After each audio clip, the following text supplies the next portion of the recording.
Gente, vocês sabem que eu gosto de trazer temas aqui pra gente debater, pra construir um senso crítico, pra fazer um ócio criativo aqui em meio às nossas labutas, né? E eu gosto dessa temática sociológica porque a gente estuda o passado, contextualiza no presente para poder construir um futuro melhor ou mais equilibrado para as partes. Então, como veio esse tema, muita gente compartilhando o texto do jovem que cometeu suicídio, infelizmente, por conta de desafios em comunidades de jovens hikikomori. E o que esse tema ele me chama atenção? Porque é um comportamento social que não vem do nosso país. São desafios que os jovens se propõem a partir de uma leitura, né, de um livro chamado Suicide Boy. Só que o que me chama atenção é, não vamos aqui falar da dor dessa mãe, nem a situação desse jovem, porque a gente sabe que o jovem ele tem todo um mecanismo de construção ali pautado no seu córtex pré-frontal, na sua vida, como é a sua relação interpessoal, sua relação familiar, comunitária. Então, assim, não é esse jovem. A minha intenção aqui não é trazer um contexto para narrar os fatos da vida dele. Eu me consterno muito com a dor dessa mulher, porque a gente sabe que a mãe, por si só, quando gera o filho, quando ele nasce, ela já é ali abraçada por uma culpa, que a gente não sabe se é uma culpa hormonal, sociológica, construída, né, no dia a dia, geracional. Então, eu não quero mexer nessa dor, eu só mando minha solidariedade para essa mãe. Mas eu quero que você, que ainda está com seu filho, você que tem aí a sua família, você consiga criar aí um contraponto para você se autocriticar também, para você conduzir o seu filho a ter autocrítica e senso crítico geral, para no meio de pessoas, no meio das suas relações sociais, das suas interações sociais, conseguir julgar o que é apto para ele viver, para ele introspectar, e o que é apto só para ele criticar, para ele ver, criticar e dizer, eu não quero, duvidar, criticar e determinar o que ele quer para a vida dele. Porque isso é uma chave, né, para a gente poder conduzir as condutas que a gente tem na vida. Duvidar, criticar e determinar. Se você pesquisar essa terminologia no Google, agora você colocar, você vai entender que é uma chave para que os nossos comportamentos, nosso senso crítico, ele possa ser construído de uma maneira que valide a nossa vida e a nossa interação social de forma positiva. Então, não tenha medo se o seu filho for crítico. Não tenha medo se o seu filho for cético. É que eu venho de um contexto tão religioso, em que eu era professora de jovens, que muitos pais ali, arraigados nas tradições religiosas, eles acabavam enebriando a sua visão ao ponto de criar um Deus na cabeça deles que ia evitar que os filhos deles, sem ações deles, tá? Externas.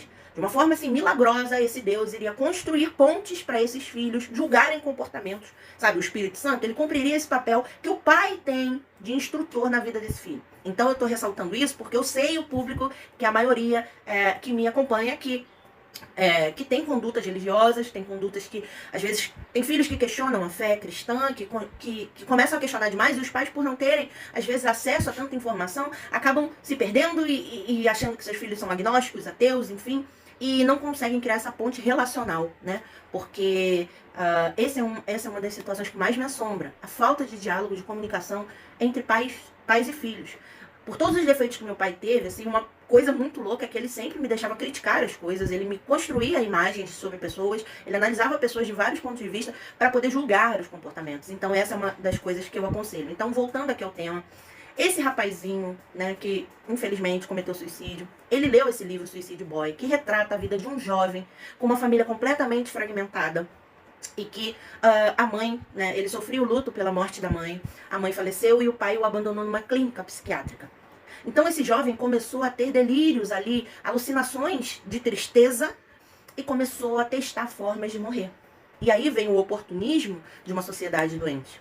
O oportunismo de um jovem que muitas vezes não critica condutas de grupos sociais ou quer ser aceito de uma maneira que ultrapassa os limites da dignidade da pessoa. Então, assim, me assusta muito entender que esse jovem, após ler esse livro, se incluiu num grupo de pessoas de comunidade de internet que fazia esses testes e esses desafios. Então, a gente sabe que tudo tem realmente uma carga espiritual muito triste, né? Uma situação de oportunismo de pessoas que estão interessadas em promover esse caos social, mas também tem a questão sociológica, antropológica do homem de se sentir inapto ou inadequado para convívio social. Então, o hikikomori nada mais é do que um comportamento social adoecido, no qual os jovens, né, permanecem mais de 6 meses isolados socialmente, não querem interagir e que geralmente vem de algum trauma, alguma ruptura na infância. Então, olhando pelo prisma sociológico, você vê que há uma comunidade adoecida por comportamentos relacionais, de não saber, né, fazer essa leitura crítica, e que também abrange mais uma classe A, B e no máximo C. São pessoas que no seu ócio criativo não tem nada de criativo, é apenas ócio. É apenas matar alguma vontade, algum comportamento, e acabam por gerar dor e fragmento. Então, é um estudo muito longo, assim, eu não posso resumi-lo aqui, mas eu sei que é uma doença social que se estabeleceu e que visa evitar contatos. E ele foi legitimado pelos estudos que são acompanhados, né, de um contexto social do Japão e que hoje já está no Ocidente, de inadequação, alta pressão social dos pais, uma culpa, né, um sentimento de culpa e inadequação social, e que vem geralmente seguido de uma ruptura familiar, de um trauma na infância. Então, assim, mais do que você oferecer recursos para os seus filhos, querer dar o que você não teve, querer dar além para que ele se sobrepuje, entenda. Você precisa canalizar para o seu filho comportamento de vida, comportamento de autocrítica, autoanálise, autojulgamento. Por que eu estou aqui? O que eu posso fazer para mudar? Como eu mudo a minha realidade? Essa é uma coisa que eu falo aqui, mas é porque eu analiso a mim mesma. Não é porque eu sei todas as regras do jogo, eu tô aqui num jogo de xadrez e sei todas as formas de andar, todos os passos. Eu leio o comportamento. Não, eu estou também numa caminhada, numa jornada para me adequar socialmente. Tanto que fiz várias rupturas sociais para poder estabelecer o que eu quero para minha vida nos próximos anos. Então eu digo para você, como pessoa que lecionou para jovens, que conduziu várias tratativas de jovens e adolescentes, seja no âmbito religioso, seja no âmbito sociológico, assim, o comportamento é muito igual. Então, as crianças de classe C e D, muitas vezes, não têm nem tempo para ter esse ócio criativo, infelizmente, né? Mas outras classes, né? Isso é uma crítica social muito grande.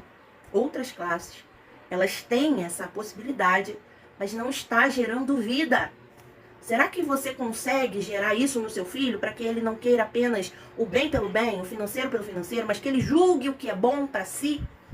Será que você pode ajudar a construir um lugar seguro para sua família para daqui os próximos anos? Será que você consegue fazer essa leitura comportamental sua?